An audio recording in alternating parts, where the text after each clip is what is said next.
हाँ।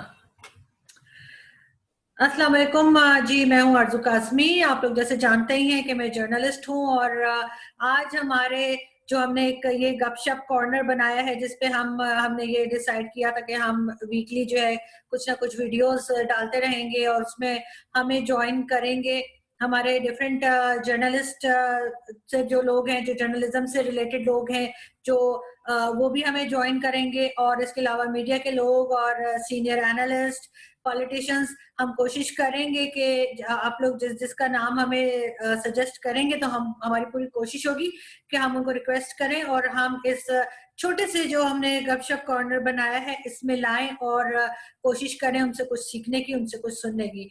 तो आज हमारे साथ हैं जी प्रोफेसर ताहिर मलिक साहब। आप सीनियर एनालिस्ट हैं और आप इनको टीवी पे देखते ही रहते हैं। आज हम उनसे बात करेंगे और उनसे मुख्तलिफ जो सवालात हैं वो करेंगे और देखते हैं कि वो क्या कहते हैं। अस्सलाम वालेकुम सर। वालेकुम अस्सलाम, बहुत शुक्रिया आपका आरजू। वेलकम सर, कैसे हैं आप? आजकल तो सब घर में होंगे सब लोग। जी जी, एहतियात कर रहे हैं, घर में। जी बिल्कुल। सर मुझे ये बताइए कि हम आज बात करना चाहेंगे जो भी लेटेस्ट न्यूज़ होती हैं आज की। जैसे तो आज आपने जो प्रेसिडेंट हैं आरिफ अलवी साहब, उन्होंने कुछ उल्मा के साथ बातचीत की है और उसके बाद उन्होंने काफी सारे पॉइंट्स जो थे वो बैठ के बताए हैं कि उल्मा के साथ क्या डिसाइड हुआ है कि मसाजिद को ओपन किया जाएगा और उसमें जो है वो लोग दो दो लोगों की जगह छोड़ के नमाज अदा करेंगे कि दो नमाजियों की जगह होगी, उसके बाद एक नमाजी खड़ा हो सकेगा। और इसी तरह की बहुत सारी बातें उन्होंने की है जो कि, लेकिन असल बात ये है कि जो एसओपीज उन्होंने दिए हैं आपको लग रहा है कि वो इम्प्लीमेंट हो सकेंगे? कौन चेक करेगा कि ये हो रहा है या नहीं हो रहा?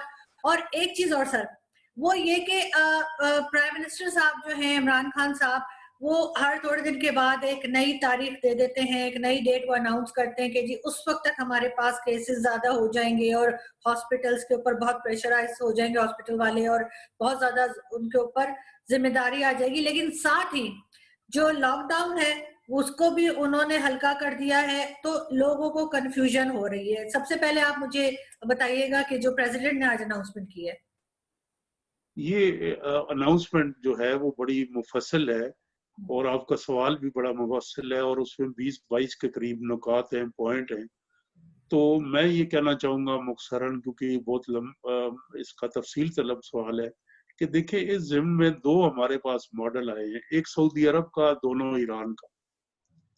और दोनों मुल्कों में उलमा की एक कौंसल होती है जो जय्यत उलमा होते हैं, और वो उसको हमें कहना चाहिए कि वो एक इजमा से और इत्तेहाद के जरिए उन्होंने ये फैसला लिया। सऊदी अरब और ईरान की यकसा राय है।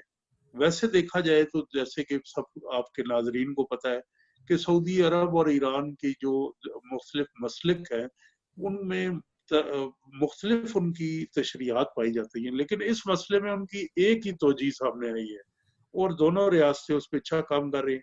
अब जो आरिफ अलवी साहब ने ऐलान किया, हमारे सदर मुमलिकत ने, ये एक तीसरा मॉडल उन्होंने क्रिएट किया और इस तीसरे मॉडल को जो आपने के सवाल में इसका जवाब मौजूद है कि इसको इम्प्लीमेंट कौन करेगा। अब मैं आपको याद दिलाता चाहूँ कि एक खातून पुलिस ऑफिसर कराची में वो इंश्योर कर रही थी कि लोग ना जाएं महाराष्ट्र, उनके साथ बदतमीजी हुई और उनके साथ वो नाखुशगवार वाकया भी पेश आया। तो हमारी रियासत कमजोर है।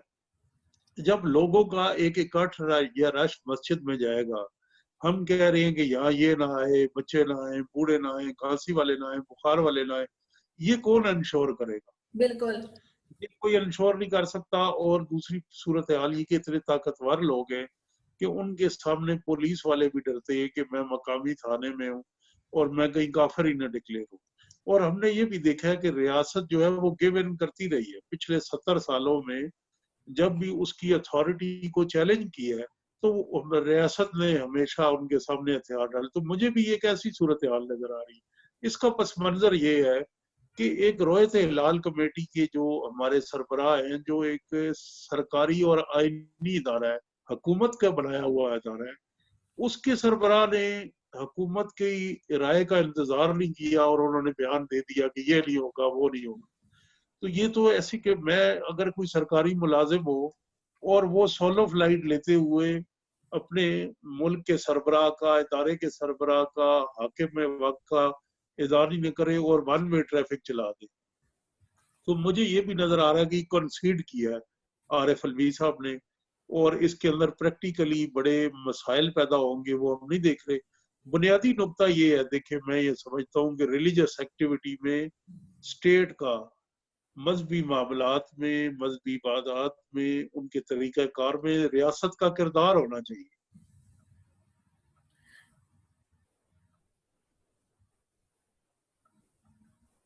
आपकी आवाज अगर सादा अल्फाज में इसको बताया जाए तो वो जी जी अगर सादा अल्फाज में इसको बताया जाए तो पाकिस्तान पूरी मुस्लिम दुनिया में सिर्फ चंद मुल्कों में है, अक्सरियत मुल्कों में रियासत का मजहबी मामलात में किरदार होता है।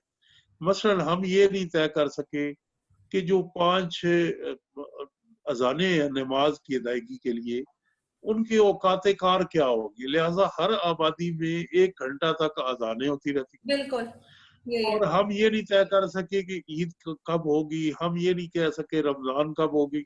तो जो रिलीजियस एक्टिविटी है उसको रेगुलेट मुस्लिम दुनिया में हुकूमतें उलमा के साथ मिल के करती हैं, वो दोनों मुखालिफ से एक पेज पे होके करती हैं। हमारे यहाँ हुकूमत का इसमें कोई रोल नहीं है, लेकिन और फिर हर किसी की अपनी 1.5 ईंट की मस्जिद है।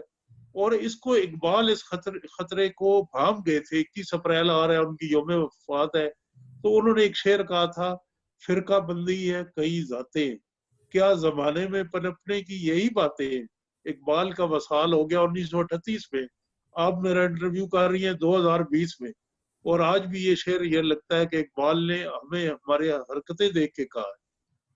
बिल्कुल सही। लेकिन सर मुझे ये बताइए ना कि क्यों हम लोग इतना दब जाते हैं, क्यों हमारी हुकूमत इतना दब जाती है इन उल्मा के सामने? कि आपने देखा होगा कि लाल मस्जिद में वो गन लेके खड़े हुए, किस लिए गन लेके खड़े हुए लाल मस्जिद में? और उन्होंने अंदर रश लगाया हुआ है और कोई डिस्टेंस नहीं है। जो लोग बैठे हुए हैं नमाज के लिए, उनमें आपस में कोई किस्म का जो कहा जा रहा है कि सोशल डिस्टेंस हो, वो बिल्कुल भी नहीं है। और गनमैन खड़े किए हुए उन्होंने कि कोई रोक नहीं सकता। और ये बात सिर्फ यही नहीं है, ये बात आप इंडिया में भी नोटिस कर सकते हैं कि एक तरह का जो कहना चाहिए ब्लैकमेलिंग चल रही होती है, धमकियां चल रही होती हैं कि जी मस्जिद बंद नहीं करेंगे। अरे जब खुदा हर जगह पर है तो आप नमाज घर में क्यों नहीं पढ़ सकते? आप तरावीह घर में क्यों नहीं पढ़ सकते? क्यों लोगों का मजमा लगाना जरूरी है? और बहुत दफा लोगों ने वो वाकयात भी सुनाए हैं जब पुराने जमाने में, हुजूर अकरम के जमाने में या साहबा के जमाने में जो है, वहां पे उन्होंने कहा कि जी घर में नमाज अदा की जाए। तो अब ये जैसे आप कह रहे हैं, ये 2020 है, यहाँ तक आते आते हमारे उलमा और हमारे जो रिलीजियस स्कॉलर्स हैं, ये पीछे की तरफ क्यों चले गए हैं? इन्होंने कोई तरक्की क्यों नहीं की? इन्होंने अपने दिमागों को क्यों नहीं खोला? इस तरह की बातें कब तक होती रहेंगी? इस तरह की बातें इस वक्त तक होती रहेंगी जब तक रियासत अपनी रेट नहीं दिखाएगी। रियासत ताकतवर है, कमजोर नहीं है।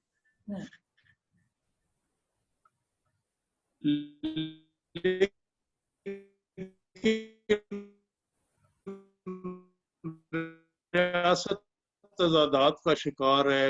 ये किसे हो रहा है कि आप ये देखिए कि किसी एक मस्जिद का नाम लेना मुनासिब नहीं, तो जो आपने हवाला दिया लाल मस्जिद का, वो एक सरकारी मस्जिद है, सीडीए की मस्जिद है। उसका कंट्रोल, उसके इमाम की तनख्वाह गवर्नमेंट के टैक्स पेयर मनी से जाती है, सरकारी जमीन पे बनी। तो फिर अगर वो गवर्नमेंट अपनी इदारे में रेड नहीं कर सकती तो इसका मतलब, और उसकी सबसे बड़ी मिसाल मैं ये कहूंगा, जरा सख्त बात है कि माजी में वहां पे ऑपरेशन हुआ, मिलिट्री ऑपरेशन, और मस्जिद पर ताला लगा दिया और ताला खोल के फिर उसी फैमिली के हवाले कर दिया गया जो पहले चला है। तो ये मेरा पॉइंट साबित करता है कि रियासत कंफ्यूज है, कंफ्यूजन का शिकार है। दूसरा पहलू इस वक्त तकलीफ क्या है, देखिए मैं खुल के बात करूंगा कि दुकानें बंद हैं, कारोबार नहीं है, और उनको इससे बड़ा तो कोई नहीं, सारी बिजनेस एक्टिविटी रुकी है, वो परेशान। लेकिन मजहबी दुकानें भी बंद है। मसाजिद का एक पहलू, वहाँ इबादत होती है, वहाँ हमारे बच्चे दीनी तालीम से आरास्ता होती है, उनके बड़े खिदमात है। تیسرا پہلے بھی ہے کہ وہ مذہبی دکانیں بھی، تو جو اس کی اکانومی ہے ریلیجن کی، جو اس کا چندہ آتا ہے، جو وہاں نذرانے ہوتے ہیں، جو وہاں مذاہب ہوتے ہیں، جو پیروں کے آستانے ہیں، جو مساجد ہیں، اس کی پیک جو ہے وہ زکوٰۃ اور صدقات اور خیرات کی، وہ رمضان کے پہلے والے ہفتے سے لے کے اور رمضان کے دوران ہوتی ہے. تو اب اس مذہبی دکان پہ تالا پڑا ہوا ہے. تو یہ معاملہ جو ہے کون عاشق خدا کی ذات کا ہے، سارا جھگڑا معاشیات کا ہے. بالکل، کیونکہ سر یہ بھی تو اصل کہا بات جاتا ہے نا، سر یہ بھی تو کہتے ہیں نا، جو حسن صاحب بھی اکثر کہتے ہیں، حسن نثار صاحب اور دوسرے لوگ، کہ جی یہ جتنا جو بزنس میں جتنی کمائی یہ مذہب بیچنے میں ہے وہ کسی اور چیز میں نہیں. اور میں اس کو اور آپ کو ایگزامپل دوں گا، حکومت کے تعدی بھی کنفیوز ہے. اب آپ یہ دیکھیں کہ حکومت نے تبلیغی جماعت کو اجازت دی وہاں مرکز میں، اس کرونا وائرس کی آؤٹ بریک کے بعد رائے ونڈ میں وہ جمع ہوئے اور پھر پوری دنیا میں پھیلے، پورے پاکستان میں پھیلے، سندھ میں گئے. یہ انتہائی بیوقوفانہ فیصلہ تھا. اور تبلیغ کے جدید ذرائع بھی ہیں. تبلیغ آج کل آن لائن بھی ہو سکتی ہے، واٹس ایپ کے ذریعے ہو سکتی ہے، زوم جس طرح آپ انٹرویو کر رہے ہیں ویسے بھی ہو رہی سکتی ہے. تو عمران خان صاحب جب ملتے ہیں مولانا طارق جمیل سے، تو وہ آئی ٹی ایڈوائزر کو کیوں نہیں ساتھ رکھتے کہ سمجھائیں کہ جدید طریقے اختیار رکھے.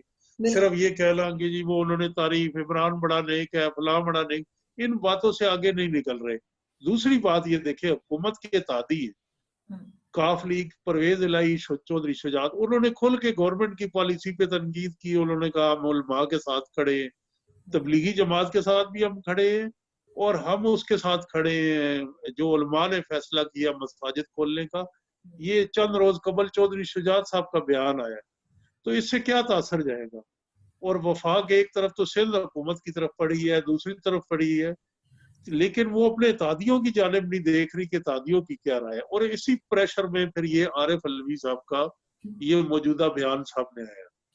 سر ایک چیز اور یہاں پہ یہ بھی کہا جاتا ہے کہ جی ایک طرف کہتے ہیں پرائم منسٹر صاحب کے جی ہم لاک ڈاؤن کو جو ہے وہ ذرا نرم کر رہے ہیں کیونکہ لوگوں کی جو ہے وہ معاشی پرابلمز بھی ہیں اور جو ڈیلی ویجز والے ہیں وہ کیا کریں گے. لیکن ایک طرف وہ یہ بھی کہتے ہیں کہ لاک ڈاؤن ہے، تو اگر کوئی مزدور باہر نکلتا ہے اور کوئی ڈیلی ویجز والے باہر نکلتے ہیں تو جن لوگوں نے کام دینا ہے وہ تو باہر نہیں نکل رہے. تو یہ کس طرح سے اس کو ہینڈل کریں گے؟ اور دوسرا ان کا لاک ڈاؤن انتہائی کنفیوزنگ ہے، سمجھ نہیں آ رہا لاک ڈاؤن ہے یا نہیں ہے. انہوں نے جو ہے وہ سمجھے درزی جو ہے اس کی دکان کھول دی ہے، ٹھیک ہے، ٹیلرنگ شاپ کھولی ہے، کپڑے کی دکان بند ہے. اسی طرح سے جو الیکٹریشین ہے یا پلمبر ہے اس کی دکان کھلی ہے، لیکن جو چیزیں ان کو چاہیے ہوتی ہیں گھروں میں لگانے کے لیے، چینج کرنے کے لیے، وہ دکانیں بند ہیں.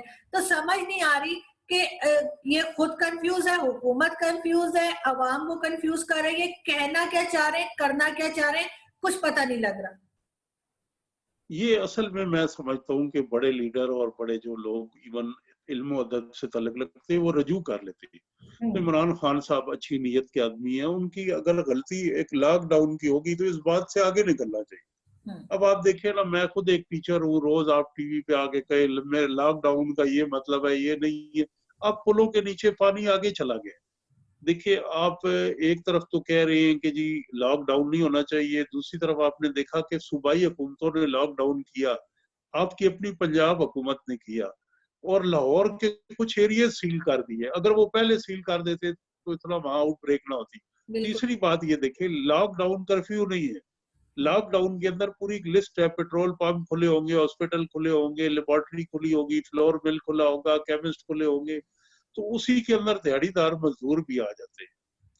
تو یہ آپ کو گورنمنٹ کو تھوڑا امیجنری ہونا چاہیے، ویژنری ہونا چاہیے، اور اس کا بیانیہ جو ہے وہ اچھے طریقے سے ادا ہونا چاہیے. ایک طرف عمران خان صاحب کنفیوژن پھیلاتے ہیں، شام کو ان کے جو ارسطو آ جاتی ہے، شہباز گل، فیاض چوہان، فردوس عاشق، یہ نایاب ہیرے پتہ نہیں کہاں سے دریافت کی ہے، وہ مزید انتشار کا شکار قوم ہو جاتی.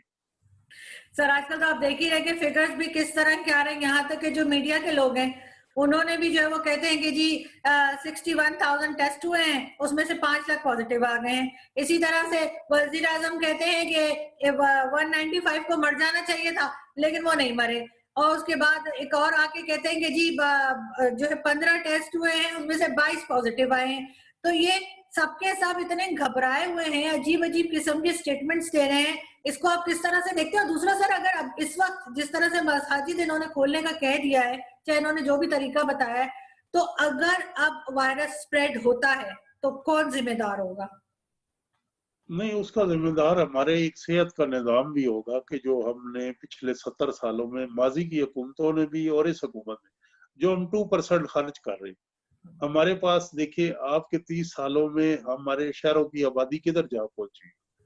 یہ اس وقت میں آپ کو ایک بہت بڑی افسوسناک چیز یہ بتا رہا ہوں کہ جو فیلڈ ہاسپٹل بنے عارضی, جب یہ کرونا وائرس ختم ہو جائے گا ہماری ہیلتھ انفراسٹرکچر میں ایک بیڈ کا بھی اضافہ نہیں ہوگا.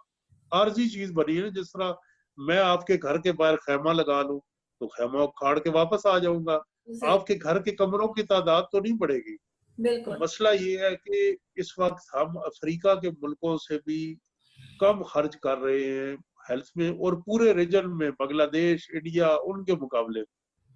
آپ یہ دیکھیں کہ پیمز ہاسپٹل کے جو ہے پورے اسلام آباد کے لیے پیمز اور پولی کلینک علاقوں کی آبادی ہے, اس کی او پی ڈی بند ہے, ہیلتھ انفراسٹرکچر انتہائی پور ہے. 1997 میں ڈاکٹر محبوب اللہ نے کہا تھا کہ ہیومن ڈیولپمنٹ, انسانی ترقی پہ, کسی قوم کی ترقی کا معیار یہ ہے کہ 1000 کی آبادی پہ کتنے ٹیچر ہیں اور 1000 کی آبادی پہ کتنے بیڈ ہے اور ڈاکٹر اویلیبل ہے. ہمیں ٹینکوں کی, ہاؤسنگ سوسائٹیوں کی اور دفاعی اخراجات کی اتنی ضرورت نہیں. دونوں انڈیا اور پاکستان ایک غیر مہذب ریاستیں ہیں کہ جو اتنا دفاعی اخراجات کر رہی ہیں, جنگی جنون پیدا کر رہی ہیں. اس وقت انہیں غدار کہا گیا, اور پیچھے آج ہمیں مثال دی جاتی ہے. دیکھیں امریکہ میں بھی ہے, تو امریکہ بھی ایک نیشنل سیکیورٹی اسٹیٹ ہے. امریکہ نے بھی ٹریلینز ڈالر کا اسلحہ بیچا, فضول جنگیں کی, جبکہ اس کے اپنے ملک میں صحت کا نظام ناقص ہے, لوگ ہزاروں لاکھوں اچھے کھانے سے محروم ہیں. ہمارے سامنے اسکینڈینیوین ماڈل کی ان مثال نہیں ہے. تو بات یہ ہے کہ اب وقت آ گیا, بڑا مشکل ہو جائے گا کرونا کے بعد کی دنیا میں کہ ہم اسی طرح سے ہماری لیڈ عیاشیے کرتے گئے, فیڈرل سیکٹری کو ریٹائرمنٹ میں پلاٹ